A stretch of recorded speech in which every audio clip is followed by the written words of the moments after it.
Hello, everybody. This is Frank with Iron Age News on the South Florida Conservative News Center. And we're going to take a few minutes away from world conflagration and talk about something that's very important to the people of Florida and especially to my county here, Broward County, home of Debbie Wasserman Schultz. So, we're going to talk about a lot of the consequences around the proposal of House Joint Resolution 203, the proposed repeal of non-school real estate taxes on homestead properties. So if you live in Broward County, any of the towns here, this matters to you especially because while the headlines say property tax relief, the real story is a bit more complex. So let's talk about it, as they say on other channels. And what are we talking about? What does the bill actually do? So HJR 203 would eliminate what's considered non-school property taxes on homesteaded properties. That means the city millage is gone, the county millage is gone, the special district millage is gone, and the school taxes still remain. So this is not a total repeal of property taxes. It removes the municipal and county portion for primary residences. And in Broward County, that portion is significant. For many homeowners, 40 to 70% of their total property tax could disappear. I could go out to a real restaurant, not that I need it. If you're a homesteaded homeowner paying $5,000 to $7,000 a year, that could mean several $1,000s back in your pocket annually. And that's real relief. Now, especially for retirees, fixed income families, and long term residents. So, for primary homeowners, this is mostly positive. You're going to increase your disposable income, more predictable living costs, less pressure for rising assessed values, and in high value Broward neighborhoods, that savings is not theoretical, it is meaningful. I used to have a friend down the street. She moved because of the taxes, and they were paying their first year because they were not homesteaded about 55 to $65,000 in taxes for a two-story in the middle of the block on a canal. But let's assess what you're paying for, right? That's what they were paying, so they moved. Um, so they said this savings is meaningful. And here's the critical point, the money doesn't vanish to all these other grasping hands and open mouths. It has to be replaced. And that's where the ripple effect begins. So let's start with the residential renters who in our county are already paying shameful freaking prices to rent one bedroom, one bath, and things of that nature, which all came from the speculators. Story for another day. Rental properties are not homesteaded. Landlords will continue to paying full property tax and potentially more.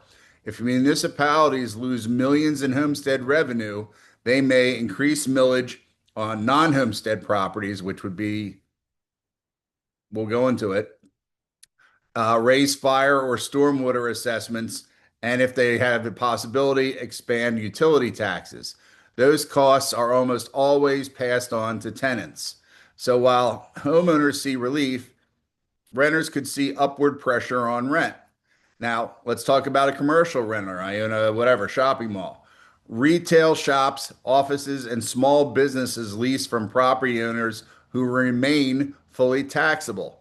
If millage increases or assessments expand, commercial rent may rise with a capital M. That affects small business margins, especially along corridors like US 1, which we call Federal Highway here in Broward County. Now, the thing with condominiums, this is a bit different. This is why we had to take a little while to do this. If a condominium owner is owner occupied, condominium unit, I'm sorry, is owner occupied and homesteaded, didn't know you could do that, that owner benefits from tax relief. If the unit is investor owned, there is no benefit. In Broward County, where condos make up a large share of housing stock, this creates a split. You have resident condo owners gaining, investor owned units remain fully taxed.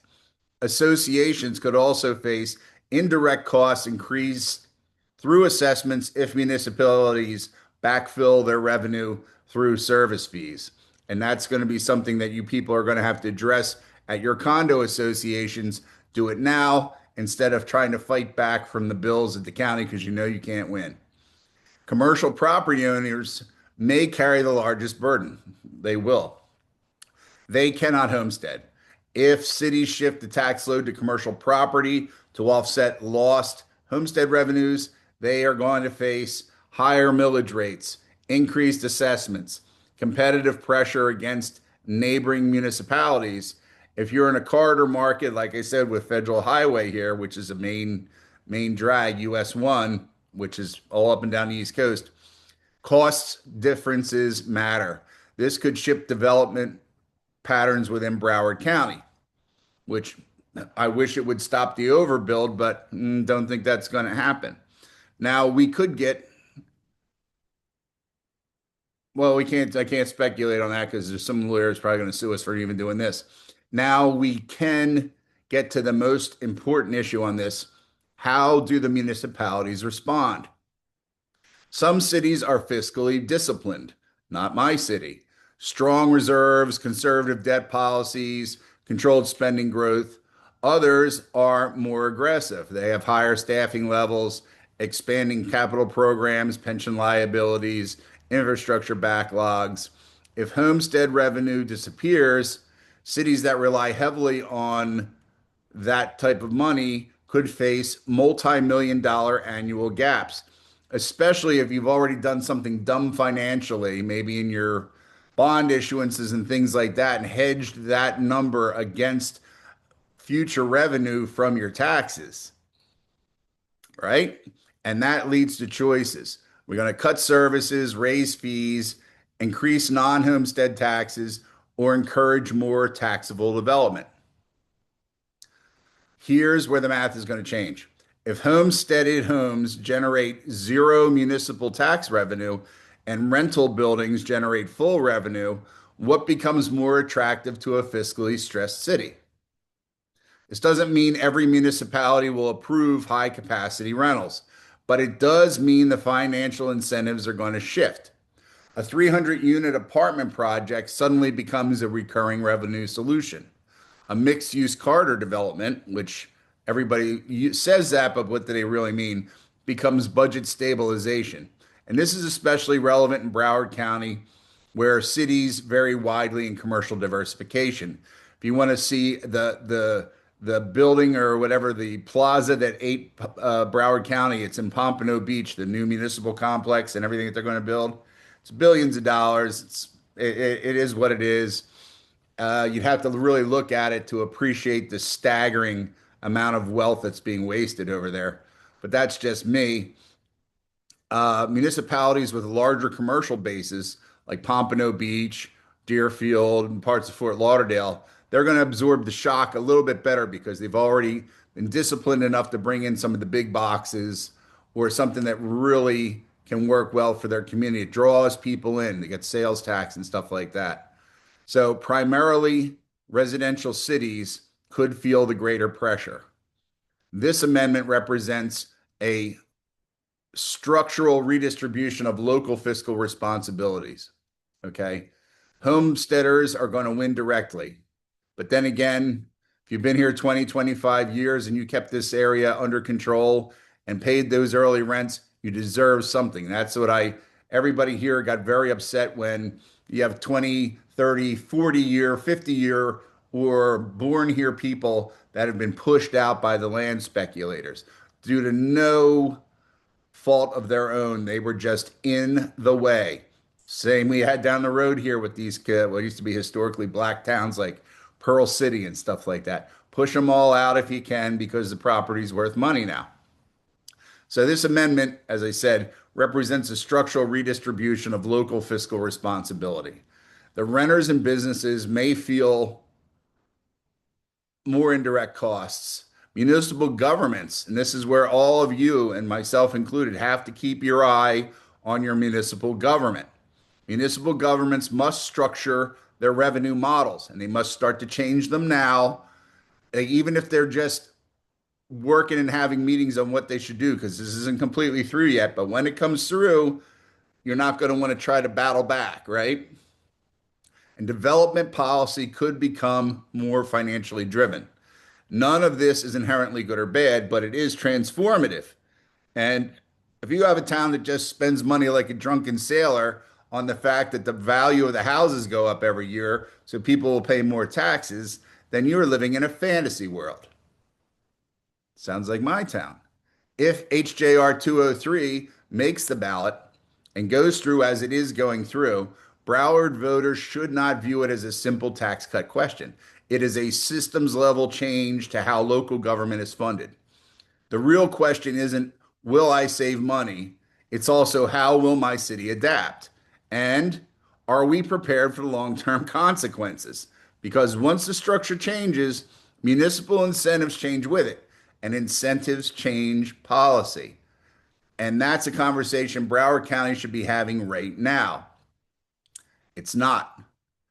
And I feel that knowing what I know about this community and others in the area, ultimately, it's going to have to be through the taxpayer to force the local government to do the right thing and become fiscally responsible. What they're always going to do, and I had to mention it here, is when people talk about pensions and things, of all the things that you don't have to worry about or will not have to worry about in the future, especially since we've had this immigration issue with the culling of illegal immigrants, which is going to continue.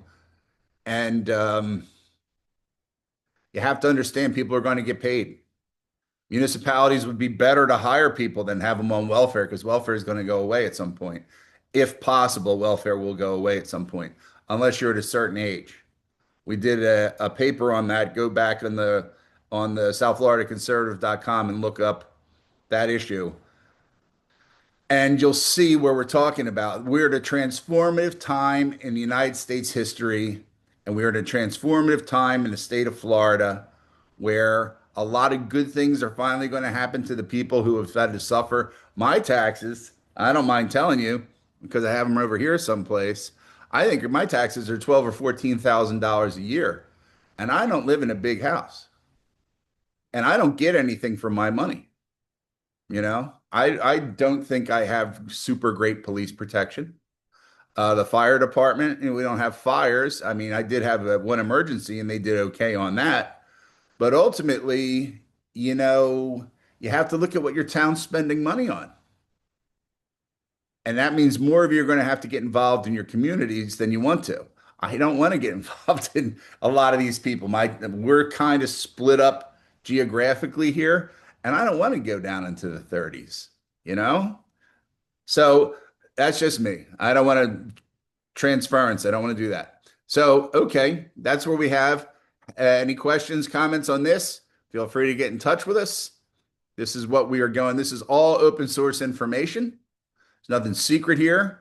What will be questionable for you is if you're in any town anywhere in Florida and you go and say, hey, let me look at your budgets for the last couple of years, and then you put it into some kind of accounting program or predicting program, and it shows that you're running a horrible deficit, but you are able to pay for it because there are so many houses in your town.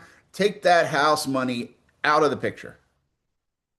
And the good thing with Florida, with this insanity with real estate, they know where every homeowner is. They know every rental property. They know everything.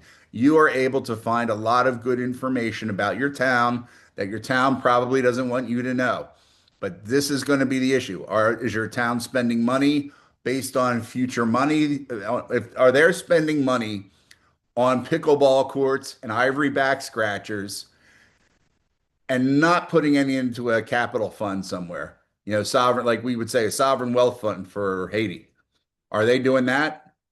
And if they're not doing that, you got to start sending those letters saying, hey, this bill is going through. Here is what is going to happen. Why the F aren't you people starting to take interest in it? If you have empty properties that are already zoned commercial or mixed use, why don't you have a community development program? Advertise for volunteers. Are you on the federal highway? Route 1 corridor. What are you doing to try to make your area attractive to renters or commercial property buyers, right? Are you putting in the new Sawgrass Mall, or are you putting in the new massage parlor, pawn shop, and used gun boutique? You know, what are you doing? Is it McDonald's or is it Ruth Chris? That's what the big difference is going to be on your chances to develop these properties to get that offset going. All right. So that's about it. And like I said, like, subscribe, blah, blah, blah. We're on BitChute, Rumble, YouTube, Substack, and we have our own page, www.southfloridaconservative.com. And thank you all. Talk to you later on.